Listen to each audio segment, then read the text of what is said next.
Suspend చేసిన Krishnalanka CI NSV Nagaraju వృత్తితో ఎంతో నిబద్ధత కలవాడని, నేరస్తుల్లో ఎంతో ప్రవర్తన తెచ్చేలా వ్యవహరించి వారిలో మార్పు తెచ్చారని ఉమ్మడి తూర్పుగోదావరి జిల్లా లారీ ఓనర్స్ అసోసియేషన్ అధ్యక్షుడు దుగ్గన నాగరాజు బాబ్జీ పేర్కొన్నారు.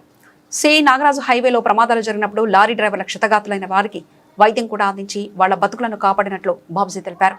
ఈ సమావేశంలో లారీ నాయకులు, యూనియన్ నాయకులు బి శివ, వరద దొరబాబు, తర్లపు రమేష్, చిక్కం సూరిబాబు, గొల్లపల్లి రాము, భజన సత్యబాబు, తిరుమల శెట్టి శ్రీను, గ్రంథి నాని తదితరులు పాల్గొన్నారు. అందరికీ నమస్కారం అండి. ముఖ్యంగా పత్రికా విలేకరులకి, మీడియా మిత్రులకి, సోదరులందరూ కూడా పేరు పేరున ధన్యవాదాలండి. ఇవాళ ఈ ప్రెస్ మీట్ పెట్టడం ముఖ్య ఉద్దేశం, నేను ఉమ్మడి తూర్పుగోదావరి జిల్లా లారీ అసోసియేషన్ ప్రెసిడెంట్గా మాట్లాడడం జరుగుతుంది. ఈరోజు రాజకీయాలు అయితే కాదు. ఇవాళ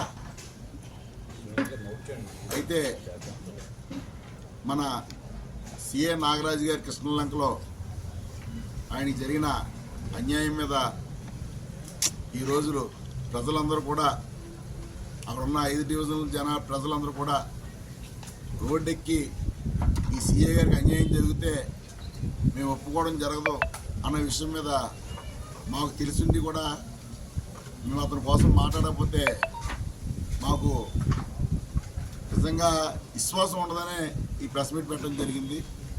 ఎందుకంటే నేను గత 30 సంవత్సరాలు బట్టి ఈ మోటార్ ఫీల్డ్లో లారీ క్లీనర్గా, డ్రైవర్గా, ఓనర్గా పనిచేయడం జరుగుతుంది. అలాగే ఉమ్మడి తూర్పుగోదావరి జిల్లా లారీ అసోసియేషన్ ప్రెసిడెంట్గా కొనసాగినప్పటికీ కూడా సుమారు 10 సంవత్సరాలు బట్టి ఎక్కడ ఏ సీఏ గారు ఉన్నారని కూడా మాకు తెలియదు. ఎక్కడ ఏ యాక్షన్లు అయినా కూడా ముందుగా లారీ ఓనర్లు కానీ, లారీ డ్రైవర్లు కూడా మాకు తెలియవచ్చడం జరుగుతుంది. అదే మాదిరిగా 2018లో భీమవరంలో సీఏగా చేసినప్పుడు కానీ, అలాగే 2022లో తాడేపల్లిగూడెంలో సీఏగా చేసినప్పుడు కానీ, ఈ ప్రజెంట్ కృష్ణలంకలో కూడా మన కృష్ణలంక స్టేషన్లో కూడా చేస్తున్నట్టుగా మాకు ఈ ఘటన జరిగాక మాకు తెలియడం జరిగింది. ఏదైనా కూడా నేను ఆయన ఫోన్ నెంబరు, ఆయనతో మాట్లాడిన సందర్భాలు సుమారు 15 సార్లు లారీ అనే యాక్సిడెంట్ల మీదే ఆయనతో మేము పనిచేయించుకోవడం జరిగింది. ఈ 15 అంశాల మీద కూడా ఒక అంశం కోసం మీకు చెప్పాలి.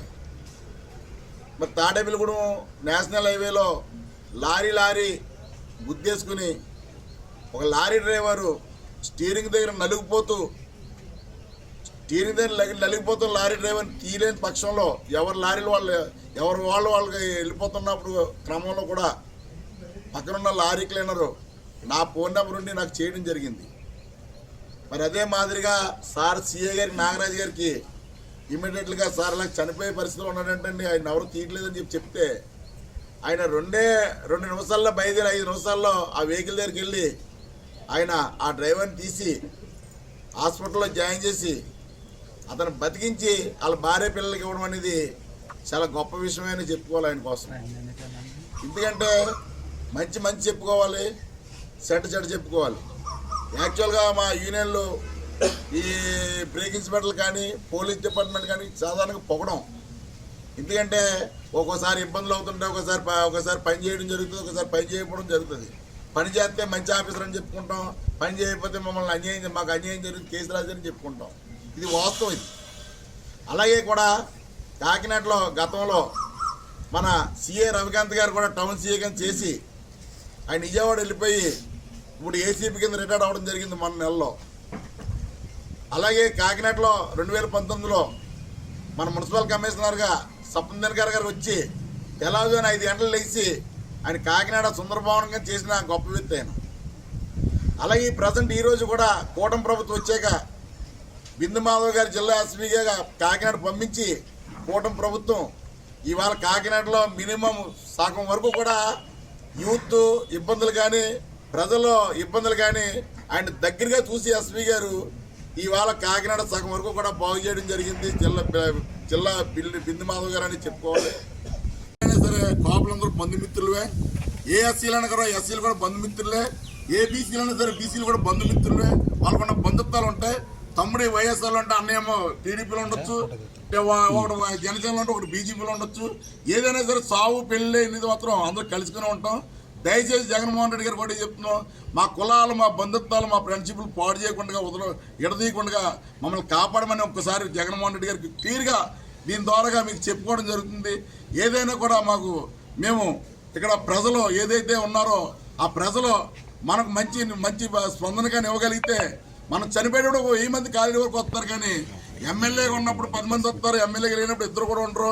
ఇది మీరు గమనించుకోవాలి. ఎప్పుడు నాయకత్వం కూడా ఓడిపోయిన నెగ్గిన కూడా ఇంటి కూడా 100 మంది ఉండి కార్యక్రమం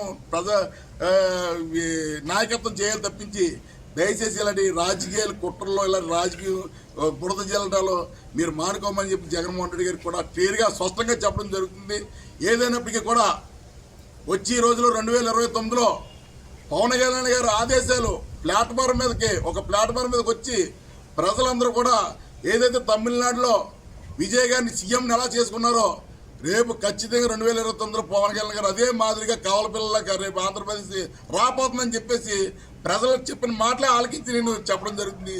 ఈ సందర్భంగా ఏదైనా కూడా ఒకటి చెప్తున్నాను, దయచేసి మమ్మల్ని కులాలు కానీ, మా బంధుత్వాలు కానీ, మా ఫ్రెండ్షిప్లు కానీ ఎంతో దగ్గరగా ఉంటాం.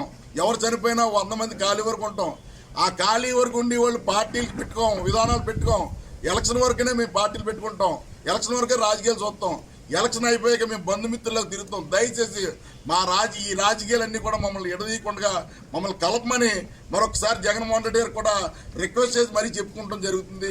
ఏదైనా మా నాయకులు అమ్మడి రాంబాబు గారు విజయవాడ దగ్గరగా గుంటూరులో ఉన్నారు కాబట్టి ఆయన రాంగ్ ఫీడింగ్తో వెళ్ళిపోయి ముందు ఇది కాపోడిని చంపేశారు బాబు అని చెప్పి కోలటం జరిగింది. మరి కాపోడిని చంపేశారు అనేటప్పటికి సీఏ కూడా కాపులే కదా అని మొన్న నాకు తెలియడం జరిగింది. మరి ఆయన కాపు క్యాస్ట్ పరంగా సీఏ ఉద్యోగం చేయలేదు, ఆయన ఒక డిపార్ట్మెంట్ ఉద్యోగం చేశాడు. ఆయన ఎవరైతే క్రిమినల్స్ ఉన్నారో ఆ క్రిమినల్ని మార్చాలంటే ఒక దెబ్బ వేయడం తప్పదు కాబట్టి దెబ్బ వేసినా కూడా మార్చాలని ట్రై చేసి పోలీస్ డిపార్ట్మెంటు ఇలాంటి వ్యక్తుల్ని కూటమి ప్రభుత్వం వేయడం తప్ప అని నేను ప్రశ్నించడం జరుగుతుంది. అదే కాకుండా ముఖ్యంగా ఏదైతే ఈ రౌడీ షీటర్లు కానీ, ఈ పేటీఎం బ్యాచ్ కానీ, ఈ దొంగలు ఇప్పుడు గంజాయి తాగి వాళ్ళు కానీ వాళ్ళ మత్తులో వాళ్ళు ఏం చేస్తున్నారో తెలియని పరిస్థితిలో ఇవాళ కూటమి ప్రభుత్వం వచ్చాక చాలా కంట్రోల్ అయిందని చెప్పుకోవాలి. మన పవన్ కళ్యాణ్ గారు కాకినాడలో మాట్లాడారు. నిజంగా ఆయన మాట్లాడిన మాటలు అద్భుతమైన మాటలని ప్రజలు చెప్తున్నారు. ఏదైనప్పటికీ కూడా జగన్మోహన్ రెడ్డి గారి ప్రభుత్వం వచ్చాకనే ఈ కులాలని బయటపడడం జరిగింది, కానీ ఎప్పుడు కూడా రాజకీయ కోణాల్లో కూడా కులాలు చూసుకోవడం జరగలేదు. ఎప్పుడుని కులాలు కాకుండా బంధుమిత్రుల కిందే రాజకీయం చేయడం జరిగింది. ఇంతకుముందు ప్రజలకు దగ్గరగా నాయకులు ఉండేవారు, నాయకుల దగ్గరగా ప్రజలు ఉండేవారు. ఈరోజు ప్రజలందరూ నాయకులందరూ కూడా జనసేన నాయకులు కానీ, మన టీడీపీ నాయకులు కానీ, ఏదైతే బీజేపీ నాయకులు కానీ కూటమి ప్రభుత్వాన్ని ముందుకు తీసుకెళ్ళడం అనేది ఇవాళ అద్భుతంగా ఉంది. కాబట్టి మళ్ళీ రేపు మన సీఎం అవలేమన్న ఆలోచనతోటి వీళ్ళందరినీ పైకి లేపి మీకు ఎమ్మెల్యే సీట్లు ఇస్తాం, మీకు మినిస్టర్లు ఇస్తాం అని చెప్పేసి వీళ్ళందరినీ పోగేసి కార్యక్రమాలు చేయడం జరిగిందని చెప్పేసి క్లియర్ కట్గా ప్రజలు చూస్తూ ఉన్నారు. ఎందుకంటే 10 మందే ప్రజలు నాయకుల దగ్గర ఉండడం జరుగుతుంది, 90 మంది ప్రజలు ఎదురు చూస్తూ ఉన్నారు. మళ్ళీని జగన్మోహన్ రెడ్డి గారు వస్తామనుకుంటున్నారమ్మో, మళ్ళీ అవకాశం అంటే ప్రజలు మేము ప్రజల్లో ఉంటాం కాబట్టి ప్రజలు చెప్తూ ఉన్నారు. ఏదైనప్పుడు కూడా ఈ ఆలోచనల విధానాలు మానుకోవాలి. ఎందుకంటే ఈ మెసేజ్ ప్రజలకు ఎలా వెళ్తుంది అనేది కూడా మీరు కూడా ఎంక్వైరీ పెట్టుకోవాల్సిన బాధ్యత మీకు కూడా ఉంది. ఏదైనా కూడా ఏ ప్రజా నాయకులు కానీ, ఏ ప్రజా ఎమ్మెల్యేలు కానీ ప్రజలకి న్యాయం చేసే నాయకులు అయితే ఎవరు లేరు. ఇప్పుడు పవన్ కళ్యాణ్ గారిని నమ్మడం ప్రజలు కారణం ఏంటంటే ముఖ్య ఉద్దేశం, ఆయన నాయకుల్ని కానీ, ఎమ్మెల్యేలు కానీ, ఎంపీలని కానీ ఏదైనా ఒకటే చెప్తున్నాడు. ఆయన ప్రజలకు దగ్గరగా ఉండండి, ప్రజలకు కష్టం వస్తే వెళ్ళండి, నేను ప్రజల దగ్గర ఉంటాను, ప్రజలే నాకు అవసరం,